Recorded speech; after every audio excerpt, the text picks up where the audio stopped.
Hey, so today, right, I thought it'd be a good idea to make an informational video. These are things that I feel like I wanted to know starting out. Like, these are things that I needed to know starting out, actually.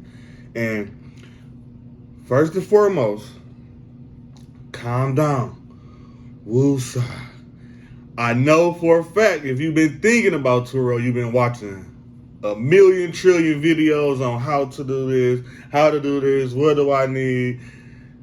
Calm down. Hold up now. Calm down. We finna get you through there. So, first and foremost, when starting Turo, you gotta understand your demographic, understand your market, understand what's going on around you. Understand what type of cars need to be in that position. So, say for instance, me when I was starting out, I started out in Flint, Michigan, right? I live in Flint, Michigan, for y'all who don't know. So I knew for a fact, okay, Flint is not the richest city in the world. So going to get a Lamborghini and it being profitable in Flint, Michigan is kind of like would be stupid. So I didn't do that. So I knew right there, that's me just knowing what's going on around me, knowing what this city can take, knowing that it's not just like a boatload of money flowing around here, if you get what I'm saying. So I knew essentially if I was going to make this work and make this be profitable, I needed to understand what was going on. So, okay, cool. I understand what was going on. I understand that I need cheaper cars. So right there, boom. If I'm I have off the bat, I gotta offer cheaper cars. I know that. Cool. So would it be profitable for me to even do it because I have to offer cheaper cars? That was my next thing. And honest to God truth, I didn't know. I didn't really know. I just knew that first and foremost, I love to help people. So bringing cheaper cars to Flint was kind of like, ooh, I can help people, So that was my mind state going into it. I didn't really know. I didn't really know if it was going to be profitable or not. I can't sit here and lie to you. But I knew I could get some money, and I knew people around here needed cheaper cars to get around. I knew for a fact the airports was charging what they was charging, and if I could beat those prices, then I'm in the game. But beating those prices and staying profitable is the key. Because you can beat them prices, but can you stay profitable in that range to where operating is still what you're doing? You get what I'm saying? So, boom, right off the bat, learn your market first and foremost. Before anything, understand that. Understand what it could do. Understand what it can't do. I feel like the second thing I needed to know was insurance. Okay. First of all, let me stop here. It's plenty ways to go about Turo. It's plenty ways. Like, it's people that don't do nothing that I do, but they still profitable and it still work for them. You get what I'm saying? It's different ways to approach Turo. It's different ways to approach any business. It's different ways to do anything. You get what I'm saying? So, boom. Insurance. That was the scary one. Just understanding the insurance. Understanding if I needed insurance, what kind of insurance to get, what should I do, what should I not do. I'm going to just keep it so real with y'all. I didn't have insurance. I don't have insurance. The only cars that I have insurance on personally is my cars that have car notes on them, which is the 4 cars that I have that have car notes on them. Other than that, I don't have insurance. I don't drive the cars. It didn't make sense to me on why I should have insurance when Turo provides insurance when someone rents the car. I don't drive the car. I don't drive the vehicles. So why would I need to pay fleet insurance or any other insurance when this car is only a business car? It only gets booked through Turo. So why do I need personal insurance on a car that only gets booked? And in that case, it has insurance. So I'm telling you this now, but looking back, I was like, ooh, I don't know what to do. I don't know what I should do. Maybe I should get insurance. I looked up a million videos. Maybe I should do this like they did. Maybe I should. I went out on my own, man, and Turo let me enlist the vehicle with no insurance. I rented the vehicle out with no insurance. And honestly, I didn't really know until my first car got totaled. That was the scariest moment because I ain't know what was going to happen. I ain't know, I ain't got no insurance. I know I don't have insurance, but I know it's covered through Turo. Listen, when I tell y'all, that went super smooth. Turo asked no questions about no personal insurance. Turo didn't ask for anything. They assessed the vehicle, sent it over to IAA. They assessed the vehicle, deemed it as a total loss, and I got paid. I got paid just like that, the full amount for the car, and they broke me off. So, maybe in some states you need insurance.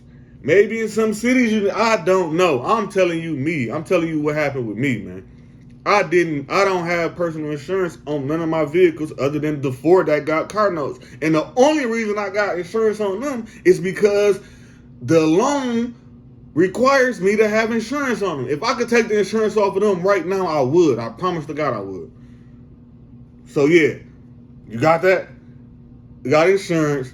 We got your market. Okay, now when you shopping around for a car, first and foremost, Turo offers this, to me it's like an incentive now, because when you put in a VIN on Turo, try to enlist the vehicle, they automatically will stop it at the door. If it's any red flags, they won't let you enlist it. So if it got a salvage title, so no salvage titles on no cars, no rebuild titles, no flood damage, no none of that. It can't have none of that. It got to have a clean green title. That's a Michigan title. I don't know what other colors y'all got everywhere else, but it got to have a clean green title. No clean slate on the car, period. First and foremost. And the car got to have under 100. It got to have 130,000 miles or less. So anything less than that, you good. You can enlist your car. What else? Also, it got to be 12 years or newer. 12 years or newer, if I ain't mistaken. 12 years or newer. So it got to be 12 years or newer. Which means it's 2023. So 2011 is the cutoff. 2011 the cutoff. No more 2010s can get put on there. 2011 is the cutoff right now at this moment. So boom. You got, what else? We talked about, okay, the next thing.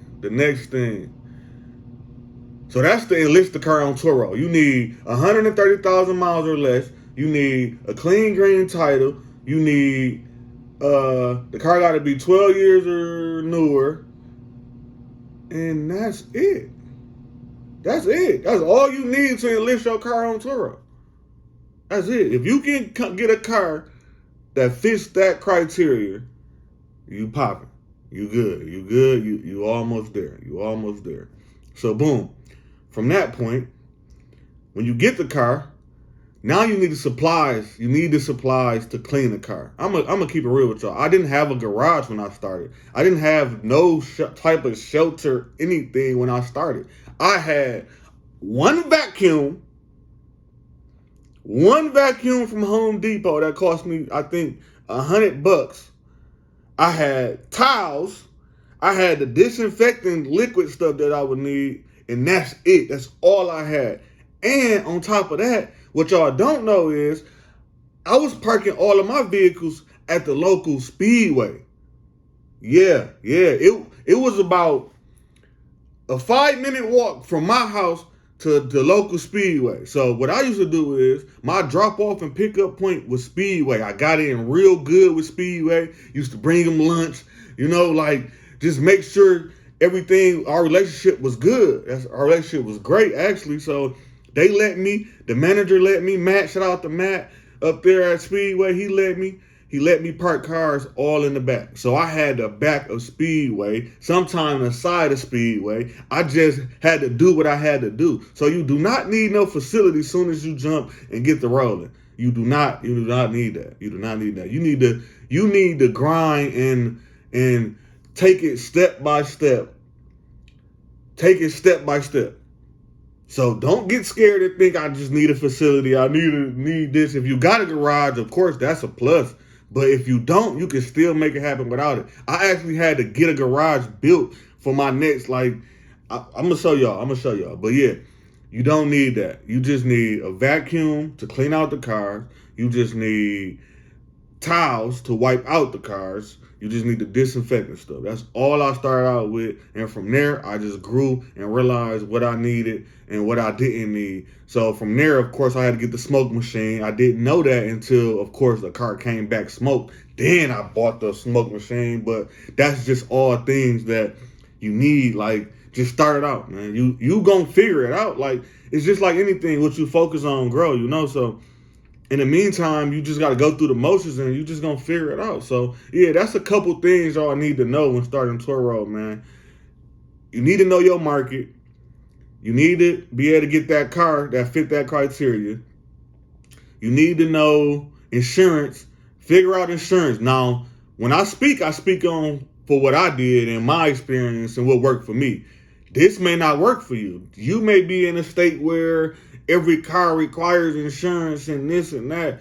That ain't where I'm at. I ain't need to get insurance, so I didn't get insurance. That saved a bunch of money right there. So yeah, this is a quick need to know video, man. I hope it helped y'all.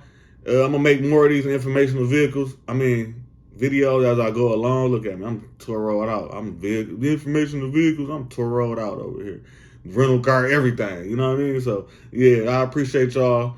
If you like this, like it, subscribe to it if I can help you, man. If not, I get it. Let's grow together though.